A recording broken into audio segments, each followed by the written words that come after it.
Kabayan, ipiplex ko lang sa inyo yung ating mga citrus dito sa labas ng aming bahay.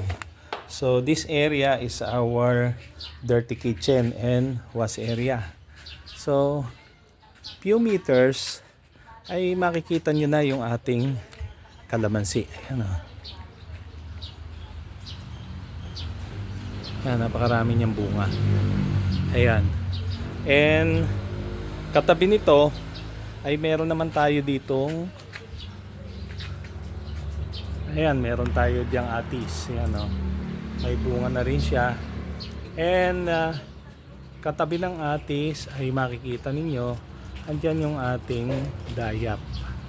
Ayan o, marami din siyang bunga. And 2 meters away ay meron tayo ditong avocado. So siguro mga in 2 years time ay mamumunga na rin yan.